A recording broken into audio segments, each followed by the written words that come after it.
Hey guys, it's Vera from Rudy Visuals, and in today's video we are going to be reviewing the Viltrox 23mm f1.4, which is an EF-M lens, so see you after the intro.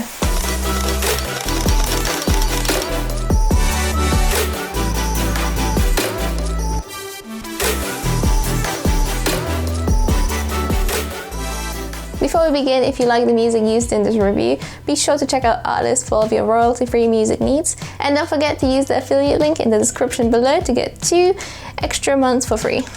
So let's get started. Although we primarily use the A7 III and the 6D Mark II for most of our photography and videography needs, the M50 is sort of our little fun camera. The full frame bodies are our work tools, but the M50 is a camera that you can just have fun with, take with you on days out and vacations.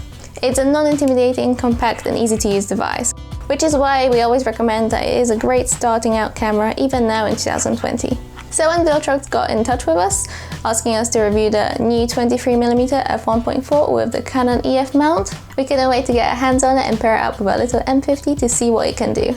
And although it does have some issues, overall we are pretty pleased with it. So PS, although this is not a paid review, Viltrox did kindly send this lens to us for free to review, so thank you Viltrox very much for that.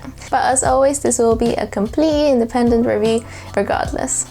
So here's a quick rundown of the lens itself. As we mentioned before, this is an EF-M lens, so it is compatible with Canon's mirrorless APS-C range.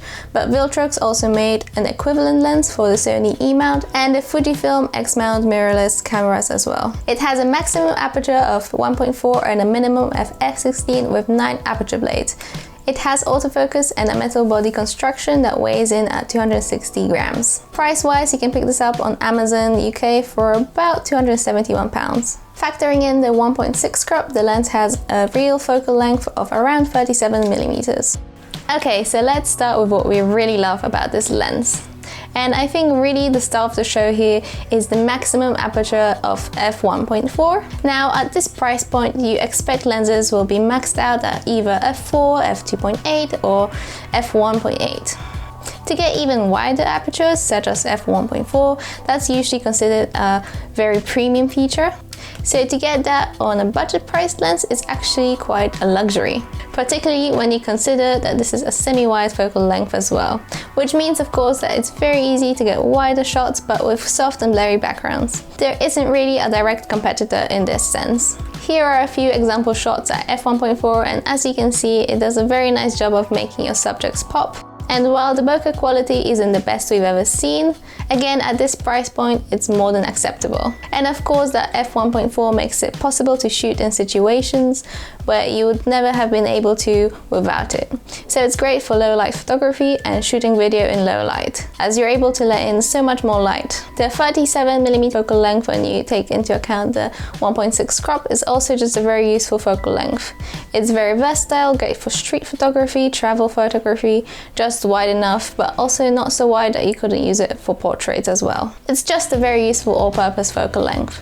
In terms of the build quality, it's quite a nice feeling lens, especially when you compare it to some of Canon's own lenses, which are quite cheap and plasticky feeling. While it isn't weather sealed, its metal-bodied construction feels quite solid and reassuring, and Viltrox claims that the front of the lens is scratch and stain resistant. I also really like the included lens hood, which is also metal and screws in very securely. What's interesting is the lens mount has a USB port hidden inside of it, which can be used for future firmware updates, and that's also quite cool.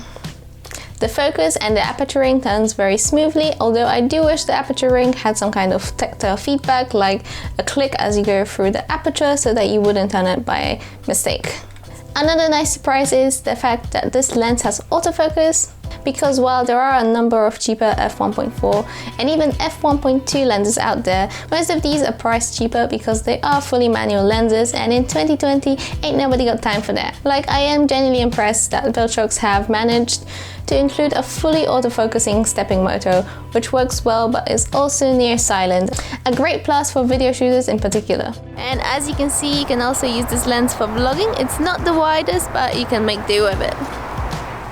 The AF worked well paired with the M50's dual pixel AF, and in particular with the eye and face detect, it made snapping portraits very easy. However, I did find that locking onto objects and other subjects sometimes took a few seconds longer than I would have liked.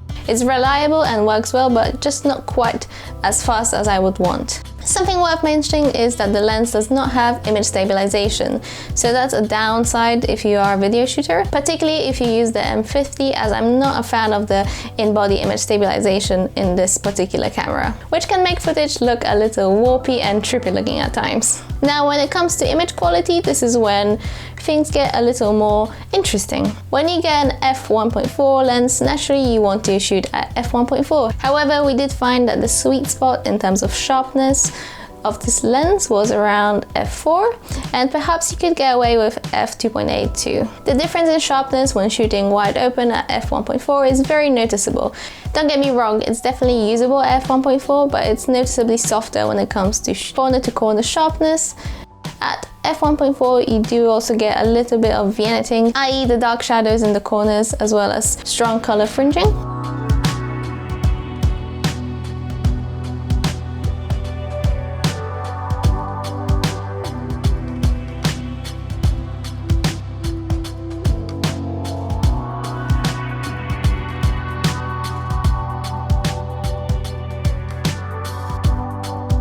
Again, if you use the lens in that sweet spot of around f4, these issues disappear, and at this aperture, the image quality is very, very sharp. So it is a little disappointing that wide open there are a few issues, but it's worth noting that color fringing and vignetting can be fixed in post. And the image sharpness is definitely not bad, it's very usable, but it's just so much more noticeably better at f2.8 and f4. That being said, the fact that you even have the option to choose f1.4, in my opinion, is already a win anyway. Especially when you consider this is a 270-pound lens. And you actually do have to really pixel peep and zoom in quite a lot to actually see the difference. Which again, if you're just posting your images to Facebook or Instagram, it's not going to be noticeable to most people. Which brings me to my summary. Should you get this lens? Honestly, the fact that there isn't really any other autofocusing lens that has an f1.4 aperture for Canon EF-M makes this a very compelling option. The same can also be said for the Sony and Fujifilm counterparts. One of the strongest selling points for me is basically with this lens or this lens, as soon as it gets dark, that's pretty much it. I can't shoot anymore and I'm done for the day, but with the 1.4, I'm good to keep going. Yes, there are a few issues at f1.4, but I can still shoot and keep going. So factoring the low price and the lack of any real rival as well equals a recommendation from me. Anyway guys, I hope you liked this review. Let us know in the comment section below what you think of this lens and would you buy it? If you like this video, please give us a thumbs up and subscribe for more. And if you have any questions, feel free to put them down in the comment section below and I'll try and answer them. And don't forget to follow us on Instagram and Facebook to see more of our work, and I'll see you guys in the next one. Bye bye!